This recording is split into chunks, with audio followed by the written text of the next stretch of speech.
What's up, guys? Been a while. Welcome back. All right, the last time I posted, I think I posted a Hearthstone video. I was in the middle of a long Hearthstone fugue state where I got obsessed with playing Warrior back a couple of seasons ago and played a bunch of games and kind of got stuck on the idea of getting Legend. And I got super close, and I definitely would have gotten Legend, I think, but I was about 5 games short, 5 wins short, and then I didn't realize that the seasons ended every month. So I didn't keep track of that. Consequently, wound up just short of getting Legend, tried again the following season, and it was harder because the meta changed, and the meta has continued to change, and the Warrior deck is definitely not S tier anymore. So I don't know if I'm actually going to be playing any Hearthstone. I'll see. I might do it anyway just for kicks and for variety. But for the time being, I wanted to swing back to where this all began, Magic the Gathering, and Commander in particular, Commander specifically, and my ongoing win streak, which is currently sitting in the mid-80s, I believe. If you look right here, this is 9/16/23. I lost at 3:17 a.m. and lost my streak, and began anew against Campanella. And since then, 1, 2, 3, 4, 5, 6, 7, 8, 9, 10, 11, 12, 15, 16, 17, 18, 19, 20, 21, 22, 23, 24, 25, 26, 27, 28, 29, 30, 31, 32, 33, 34, 35, 36, 37, 38, 39, 40, 41, 42, 43, 44, 45, 46, 47, 48, 49, 50, 51, 52, 53, 54, 55, 56, 58, 59, 60, 61, 62, 63, 64, 65, 66, 67, 68, 69, 70, 71, 72, 73, 74, 75, 76, 77, 78, 79, 80, 81, 82, 83, 84, 85, 86, 87 wins in a row. We are getting close. And I just got as close to losing the win streak as I have during this entire time, since the middle of September, in a match that I just randomly jumped into. I saw this guy, R Souls. I've played him before, I think, and I just kind of felt like playing a game. So I started a game against R Souls, and what unfolded was nothing short of miraculous. I guess I'm giving you spoilers here, since the streak is still alive, but boy, oh boy, did this game look bleak. One of the bleakest game and board states I've had in really the duration of the entire streak, which of course means that it was a legendary comeback. And I've got the video ready to go. The replay works, so buckle up, prepare for some sick action against R Souls. Here we go. I lose the die roll. And let's see here. All right, so here we go. Oh, look at this. How appropriate. Skithiryx, the Blight Dragon, my old mono black deck. I'm, of course, running Bullszat, a slightly modified version of Bullszat. I'll actually talk about a couple of the changes when I fetch in a turn or two, when you guys can see the deck. But the deck has continued to evolve. Nate's still been iterating on it. My friend Eric has been working on it as well. He still plays it in competitive 1v1 tournaments down in California. So the deck is still a work in progress, and we are always tuning it whenever new cards come out. And so with powerful new cards coming into the ecosystem every couple of months, the deck just continues to change and evolve, both with card choices that you get from new sets and also card choices that are specifically designed to combat new threats in the format. And I have no idea what R Souls is playing. He tends to play, in my experience, kind of mid-rangey stuff, not super spiky, but he runs all the spiky cards, which means that he can get plenty of good draws that are practically impossible to win against if he draws the right stuff afterwards. So let's kick it off. My hand is interesting. It's one of these hands where I am very, very kind of on the bubble about whether or not it's playable. I talked with Nate about this hand after I called him after the game was over because it was so dramatic. And if you look at it, I have 2 fetch lands. 2 fetch lands is great. Obviously, it's 2 sources of black and red, although we're not running the Chandra Torch of Defiance in the deck anymore, as far as I know. Maybe I have it in the deck for one more game, but I think I took it out after this game. But more critically, I have both Liliana the Veil and Sheoldred's Edict, which gives me 2 ways to get him to sacrifice his Skithiryx, which could make it cost 9 mana and probably lock that threat out of the game. And a lot of these Skithiryx decks tend to just be kind of clear the way for Skithiryx. They don't really run much else besides that. Tons of removal and just the dragon. I also have Guild Artisan, which combined with my Rogue Raw on turn 1. If I play Guild Artisan turn 2, I'm going to have 2 treasures immediately, which will allow me to ramp either into Tevish or at least into Liliana if I don't draw any extra lands. And that fact alone, the fact that I can ramp into God Pharaoh's statue, probably ahead of him even playing Skithiryx, will shut him out of the game. And I decided that with that in mind, this hand is keepable, even though it is tenuous, because it doesn't really have a lot of interaction against fast mana artifacts, and we will see if that's consequential. All right, he keeps as well. Urborg. Goddamn Mana Crypt.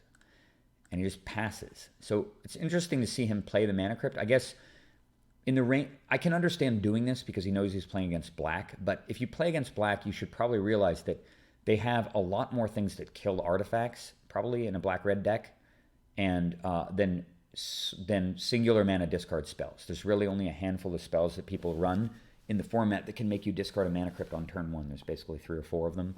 And I think that exposing the Mana Crypt to artifact kill is a mistake in general, on average. Sometimes it will work out. Sometimes I have Thoughtseize or something and I can't take the Crypt. But a majority of the time, it's actually wrong to play Mana Crypt turn 1 if you're not going to spend the mana on something immediately against a deck that has red in this format. All right, so I'm thinking, all right, well, I just got to, here's the test. I got to just draw an artifact kill spell right now. Booyah. Wow, Shattering Spree right off the top. I literally fist pumped when that happened because every one of these games is so consequential with the weight of the streak on top of them. And being able to kill that Mana Crypt is totally key. So, of course, I'm going to sack Bloodstained Mire, and we can take a look at the deck list right now. No-brainer Badlands, of course. Most of the deck's still the same, but let me take a look here. What's changed? Bitter Triumph came in replacing... Oh, what the hell was the card? It wasn't Feed the Swarm. I think it was swapping a removal spell for a removal spell. This card is just simply better than one of the other. Oh, it might have been Bone Shards is what we were running before. Bone Shards, which costs 1 mana but has this associated cost. And this card is basically pay 3 life to destroy a creature or a planeswalker at instant speed. Fucking powerful as hell. Instant speed removal at 2 mana that costs totally inconsequential life, the equivalent of 1.5 life points for the way the card was balanced. So Bitter Triumph is awesome removal card. And one of the best modal black cards that's really ever been made, honestly. This is like Dreadbore. Yeah, I think that's what it replaced, actually. It replaced Dreadbore for cheaper cost and instant speed. So just totally better. Cast into the Fire. This card has come in from Minsk and Boo as well. And just having early artifact interaction is really important. Plus, this has the ability to sometimes kill 2 early mana creatures. And, of course, it is an exile effect. So it's designed to kill the 1 ring. And, of course, it does that very well. There's the Chandra. So this has been replaced by Beseech the Mirror, a card that costs 1 BBB, so 4 mana total, allows you to immediately... I think you have to sack an artifact. Is that right? I don't fucking remember. I think you sack something. No, that can't be right. I think you just pay 4 mana, and I got to look it up. Apologies, guys. Just so I'm not wrong about this. There it is right there. Okay. Search your library for a card. Oh, bargain. So you may sacrifice an artifact, enchantment, or token as you cast this spell. Search your library for a card, exile it face down, then shuffle. If this spell was bargained, you may cast the exiled card without paying its mana cost if that spell's mana value is 4 or less. Put the exiled card into your hand if it wasn't cast this way. So at the absolute worst, it's a triple black mana Demonic Tutor, which is just fine, honestly. But if you bargain, the fact that you put any permanent in your deck, basically, that costs 4 or less directly into play, and the range of things in this deck that you can get with that effect. Let's look at the good choices. Karn often just wins the game on the spot against tons of decks. If you need mana, you can get Thran Dynamo. You can obviously get Necropotence with it, which is completely insane. Sometimes you can get Crucible of Worlds if you need it, and often you'll get a card just simply like Winter Orb, and you might even get mana with it if you needed to. But point being, it's incredibly flexible, and you almost always have a thing to sack to it because of the fact that it needs to be artifact, enchantment, or token. You have tokens and artifacts galore. And the effect is so incredibly powerful. The ability to just tutor and put Necropotence directly into play in the same turn, that it makes the card just, I think, a no-brainer starter. Anyway, not currently in the deck in this game, but it came in after this game. And then the rest of the deck, let's see here. Still running the Layla Tainted Pact combo. Oh yeah, Molten Collapse. So this card came in as well. Molten Collapse is just another fantastic modal card. Just totally amazing. You can kill a Soul Ring and a creature, or a Soul Ring and a Planeswalker, or a Mana Crypt and a creature. Just nuts for 2 mana. It's very, very easy to descend. And even when you don't descend, it's still one of these 2 cards, which is still excellent. Way better than Dreadbore, just strictly better. And we're already playing Dreadbore, so it's kind of a no-brainer. I think the rest of the deck is the same with one exception. Oh, sorry, Throne of Eldraine. This started showing up in our group chat a couple of weeks ago. People were pointing out how good it was, and so far it has proved incredibly strong, miraculous in testing, honestly. It's just the fact that it taps for 4 mana is kind of disgusting, and the deck is almost entirely mono black, and you usually have one little splash of red running around, particularly now that Chandra's out of the deck. So you always name mono black with this card, and the fact that you can draw 2 cards a turn with it, and with your Gilded Lotus, what the hell is this thing, man? It's totally insane. There was some debate about whether or not we run Gilded Lotus and Throne of Eldraine, and if it's a choice for you, I would recommend using Throne of Eldraine over Gilded Lotus. It's just better in nearly every single deck. The deck is still running the Westvale Abbey that was featured in that crazy comeback game. And then finally, Expedition Map, which I suggested we put back into the deck. It's been in and out of the deck over the years, but we put it back in because of its direct interaction with the Mishra's Workshop. You can get Workshop, which allows you to ramp out the Throne of Eldraine much more consistently if you draw it. So it's just more opportunities to get Workshop, which has gotten a hell of a lot more powerful as something this good in the format. But right now I'm just getting a Badlands. Let me jump forward here. And I'm going to spree away that Crypt since he was so kind to just put it into play for me. He taps 3 mana, and I'm thinking, like, what the hell is that? Skeletal Scrying or something? But then it just goes away. And I play Rograw. Since I'm planning to attack with Guild Artisan. He plays Tomb, which worries me. And then he casts Ob-Nixilis's Cruelty. What the hell? All right, fine. 3 mana and a card to kill my 0-drop free commander. That seems like I'm getting ahead. He's already down to 4 cards. And it does suck because I can't attack, but I still love the value. Then I top deck Karn the Great Creator, which is a bit of a brick. And my hand is starting to look a little more tenuous now. I've got a bunch of uncastable stuff, including a 4, 6, and an X spell. So I'm not going to sack this thing because I don't want to... Oops, I want to change the resize. I don't want to sack this thing because I don't want to thin the deck of any lands. I want to just increase the chances of hitting another land drop. So if I go and fetch the Blood Crypt, then it's not in the deck to draw, and I increase the ratio of spells. So because I'm super low on mana, I do not want to sack this thing. I'm just going to tap it for regular mana off Urborg, and I'm just going to replay Rograw again here. He already showed interest in killing this, so maybe he'll attack this instead of trying to develop. Since I'm just trying to buy time, I just need to get to 3 mana, or at least get 1 attack in. Oh my goodness, Wasteland comes down. This is really getting disgusting. He taps 4 mana. I have never had this happen before. That's a first. Damnation on a 0-drop Kobold. I guess he really, really is scared of Rograw. Maybe I've got Dark Ritual, Mana Vault Hatred or something that he's afraid of. I have no idea. I've never had anybody go after Rograw that aggressively, but clearly he's onto something because he just knows I've got Guild Artisan in my hand and I really want to attack.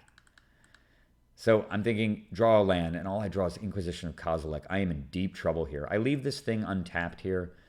I don't know, maybe on the off chance. I don't know. He would never destroy it over the Badlands since it's the best land in my deck. Oh, I'm sorry. And I cast Inquisition of Kozilek on him, and he shows me. Let's see here. Oh yeah, a swamp for his 5th mana source, and this card, Rain of Daggers. What a weird card. All right. It's very strange. Just targeted Wrath of God when you're playing almost no creatures, as far as I can tell, in the commander that can regenerate, but whatever. All right, so I'm just going to have to sit here and hope that this guy doesn't Wasteland me. At least his hand is garbage, so even if he does Wasteland me, I should have plenty of time. I can deal with the dragon thanks to Sheoldred's Edict, and my hope here is that he just gets greedy, he plays a swamp, and he taps out to cast the dragon. At that point, I'm either able to kill it with Liliana if I draw a land, or I can just Edict it away, and then he's really kind of dead in the water. He doesn't have anything going on since I got his tutor. All right. Up to 3. Down comes the swamp.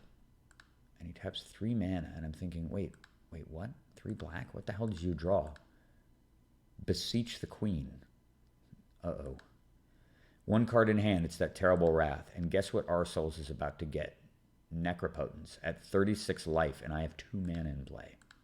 And then he kills my Badlands. Now I have 1 mana in play to his 4, and he's about to cast Necro on the next turn. And unless I draw a Wasteland or a Strip Mine to kill this Urborg, I have no way to stop it. Very, very, very bad situation. Come on, deck. Just at least give me something. Oh, thank you. Ancient Tomb. What a rip that is. Unfortunately, even though I've got 3 mana, I can't cast Liliana. No way to make him discard anyway, so I kind of just have to meekly get Blood Crypt and just cast the Guild Artisan and wait for the inevitable boning that's coming.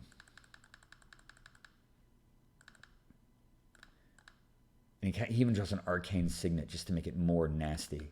So he is able to develop and play Necro with one card in his hand. Oh, so painful. What the hell do I do? At least I drew Ancient Tomb. I've got some chance here. But God, is this ugly. He sets aside, I think, 8. Yeah, he sets aside 8. Click, click, click, click, click, click, click, click. Oh, God, so ugly. All right. And after thinking for a bit, he tosses 2 swamps in the graveyard. Come on, deck. I mean, I need just something. Literally, mana more than anything. I'll accept Soul Ring, Mana Crypt, any land, honestly. Oh, come on. Oh, I'd have to click like 5 times to get past my upkeep. What the hell? Hello? There it goes. Oh, thank you. Sulphur Springs. What a draw. Whew. Never been more happy to see that card, I think, ever. And I'm going to just throw Karn down here. I know that he can play the dragon and swing into it, which is kind of what I expect he'll do next turn, barring him having something more nasty. But at least this shuts down the Arcane Signet. Actually, I guess because I shut down the Arcane Signet, if he doesn't draw Soul Ring, he won't be able to actually even play the dragon and attack, which is great. So I'm just going to plus Karn. I'm feeling so down on this game at this point, like feeling like my chances of winning are practically 0. And I messaged the guy and I told him about the win streak. And I said that, and of course I would tell my audience about it. I would tell you because it would be 100 wins with an asterisk. But I asked the guy if he would be merciful, if this game continues to go as south as I think it's going to go, if he would be willing to concede at the end. And I would report to you guys what happened, tell you about the video, of course, because I'm accountable to this win streak thing. If I'm not accountable to it, then what's the point? But it would have an asterisk at that point. I would get to see 100 wins, but there would be an asterisk, and it would suck. So I reached out to him for just thinking of that as a possibility. I would basically say, good on you, dude. You won. But if you wouldn't mind conceding, I would like to at least see a 100 win streak on my chart. And then he casts Mastermind's Acquisition, a card I've never actually seen. And the reason is because he picked the wrong side of it. Put a card you own from outside the game into your hand rather than Demonic Tutor. I don't know what he was planning to get, but he cast this, and I'm like, what the hell? I've never even seen this. It's better than Diabolic Tutor, obviously, since you can get cards from the sideboard, but there's no sideboard in Commander, so this card literally did nothing. He spent 4 mana to do nothing that turn, and he was very confused, and later on he actually accused me of hacking because his tutor didn't work the way that he thought, even though he picked the wrong mode. I guess I'm a really all-powerful hacker. I can make him choose the wrong modality of his card. So he necros for 3. He's going to chuck 1 card in the graveyard here, probably another swamp, as I expected. And I draw Fire Covenant. It's just, so useless. All right, so I thought about this turn for a bit. I could sit on Fire Covenant mana and just wait for him to maybe play the Skithiryx, the Blight Dragon. Since he's got 5 mana here, he's definitely going to play a swamp. And I gave this some thought, and in retrospect, maybe it would have been correct to just do that, wait for him to run out his dragon this next turn, and then I Fire Covenant it away and kill it when he's going in to try to kill Karn. And then I'd have a window of opportunity to play Liliana before he could play the dragon again, and then I could Sheoldred's Edict when he tried to go in after Liliana. And in retrospect, that probably would have been a better play. But I was kind of just, honestly, I was just frustrated here. And I figured, it's possible that he may just go for my face anyway, rather than killing Liliana. And even if he does, he wastes his whole turn. I'm going to just throw away the statue, obviously, by plussing Liliana. But he wastes his whole turn just to kill a Planeswalker that would normally be sitting in my hand. And it's not like I don't still have the Fire Covenant to deal with the dragon anyway. So I ultimately decide that I want to do that. Just kind of for tempo. Because I'm so behind here, it's ridiculous. Karn's still holding down the fort, though. Prevents his artifacts from killing me. He does, in fact, play another land. And does exactly what I expect. Skithiryx, haste. And he does the right thing. He goes after Liliana, which I'm kind of fine to see him do, honestly, because it just buys me another turn. He continues to necro, and it buys me just a little bit more time. All right. Let's see what happens here, Mr. R. Souls. Boom, boom, boom.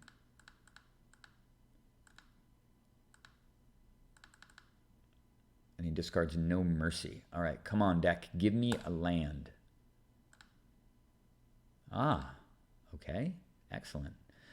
So the question here is what to do. I can run out Tevesh Zat, but if I run out Tevesh Zat, I put myself in this really vulnerable place where he can kind of just one-shot me if he has a way to boost Skithiryx. The other option is to just use Karn to maybe activate the Arcane Signet and then kill them both with Fire Covenant. But it kind of ultimately just feels like a weak play to me. Like it doesn't really advance the board state. He's just going to play the land and play Skithiryx again. And then I have to use up another card. And then he just plays more land and draws more cards. And it's just like I don't make any headway. So I decide that I need to take the riskiest play imaginable, even though it means I'm surrendering my defenses against an active Skithiryx. But I have no poison because he killed off the Liliana, which certainly reduces the range of things that he can one-shot me with his dragon. And at 2 counters, Tevesh is big enough to stop Skithiryx. And I figure that he might just send Skithiryx after Tevesh, at which point I can untap and kill the Skithiryx multiple times while I've got the Tevesh running. And that might be enough to keep pace with the Necro. So I ultimately make the play. It's one of these classic play to win versus playing not to lose. If I sit back and just kill the Skithiryx over and over again, that is playing not to lose. If I play Tevesh here and take the risk, then I'm playing to win. And playing to win is usually how you get crazy long win streaks in Magic the Gathering. All right, so he plays the land here, and he plays Nightmare Lash. And then check this, what he says afterward. There it is right there. Your win streak is over. Sorry. Your win streak is over. After I already asked him to be politely if he would do what I asked. And I assume this guy probably doesn't cultivate or care about his win streaks, and he probably loses all the time. So he literally just tells me that my win streak is over, just rubs it in my face like a dick. Why, dude? I don't understand. Anyway, he says that my win streak is over, and he casts Nightmare Lash, which he's expecting to pay 3 life for to equip onto the Skithiryx. And if you notice, he's got 6 swamps. And I am dead as hell, except Karn is in play. Ha ha! Nightmare Lash doesn't do shit, buddy. Sorry. And all he can do is just meekly fly over for 4. He doesn't even go after Tevesh. Holy shit. Glorious. All right, I'm at 4. And then post-combat, he casts Toxic Deluge for 1. This guy just really hates me having creatures, particularly 0/1s. Look at this shit. Nixilus's Cruelty and Damnation and Toxic Deluge, all just pounding down my 0/1s. All right, you killed him. You got there. And then he necros for 3 more. At least 3. Yeah, I think he takes 3 more cards. God, how many cards ahead of me is he right now? He's drawn 39 cards the whole game. All right, well, I can't... oh my God, Urza's Saga, how beautiful. And now he is tapped out. So I'm going to do that play that I mentioned before, except I'm going to go against the, one-shot you with a dragon artifact, Nightmare Lash.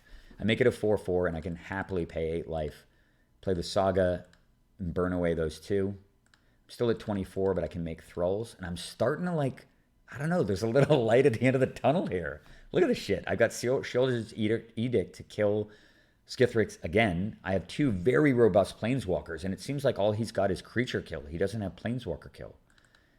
And I just played Saga, which means I'm going to be able to go get Skull Clamp and start clamping tokens to keep parity with Necropotence. He is at 12. Do you believe? Do you believe? See what happens. All right. Does not even play a land there. He casts Liliana's Triumph. Each opponent sacks a creature. Okay. I'll sack a 0/1. Grasp of Darkness. He just murders my 0/1s endlessly. What the hell? What is that? 5 removal spells to kill 4 Thralls and Rogra. Oh, I'm sorry. Yeah, it is 4 Thralls, right? Yeah, 4 Thralls, 2 Rogras. Insane.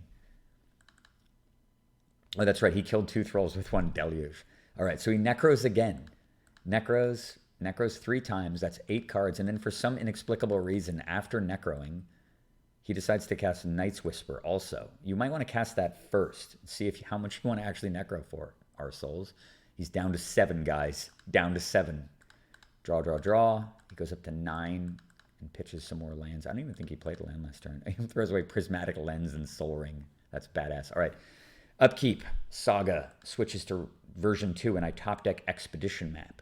Kind of awesome, actually. So I'm going to make 2 more Thralls. Now Tevesh is up to 10. And I think about this for a little while. I have the option to go use Expedition Map to get just another mana source, but I realized that using Map to go get Strip Mine and killing Ancient Tomb really pinches his mana down to 5. And with him so low in life, being at 5 mana might be lethal. So I ultimately decided to do that. It's worth paying the 2 life. That allows me to play Strip Mine. I kill off his Ancient Tomb, and I pass the turn back. He's at 7 with only 5 mana in play, and I have enough mana here to either Edict if I need to. I also can make a token at the end of the turn, which is actually what I'm really thinking about. It's odd. I've drawn only 2 artifacts the whole game. He plays Petrified Field, and he plays Yawgmoth's Will. Well, the problem with Yawgmoth's Will in a deck with like a billion creature kill is that what do you really cast? I guess he can cast the Beseech the Queen. So he does that. He casts Beseech the Queen, and he shows me the card that he reveals is Cobble Coffers, actually. Wait, it's not there. There it is right there. Cobble Coffers is what he actually goes and gets. So he gets Cobble Coffers, which seems pretty clever given the fact that he's got Urborg in play, and Cobble Coffers would give him tons of mana, like 5 or 6. Let's see if he Necros down to 6. He only goes to 6. Magical number. Does not even think about anything here. Obviously, there's no way he could really know what I've got planned. And he sits there, passes, he ends the turn. So at the end of the turn, I make a construct. We go into upkeep. And I think for a second about making another construct, but I realize unless he's got something amazing, it could be GG. I'm going to just tap this thing for mana on the way out for black. And a fair number of people I think might have gotten Soul Ring there, but actually Skull Clamp is the better card. It accomplishes exactly what I need, and it gives me, if he does in fact have some miracle thing like Contagion, and he's able to stop my attack, Skull Clamp gives me way more long-term game against him versus the Soul Ring. I could still potentially lose to a narrow range of things if I get just mana off this. By getting Skull Clamp, I accomplish exactly the same thing. I did the math in advance. And I also have this as an incredibly powerful backup plan, because I'm going to be able to ultimate Tevish that, and make 2 more Thralls and clamp his or start clamping Thralls and probably just inevitably win anyway. But we're going to go for it right now. I play Verdant Catacombs, use that mana to clamp the token. Attack for 3. Takes him down to 3. And look at this. This thing that's been sitting in my hand the whole game. In time. Booyah. Death Cloud for 3. Wait, was that? My win streak is over? I think not, our souls. The win streak continues. Die. Fuck yeah. Fuck yeah. What a game, guys. What a game. That was so bleak. So bleak. In order to pull this game out based on what was going on there, a lot of things had to happen just right. And I had to get a little help from my opponent, who was just clearly dead set on killing every single creature that I put into play. 87 games, going strong, 13 to go. I really think I can get there, and I will certainly let you guys know when that happens. Thanks so much for watching. Can't wait for it to be a reality, and I will see you guys all soon.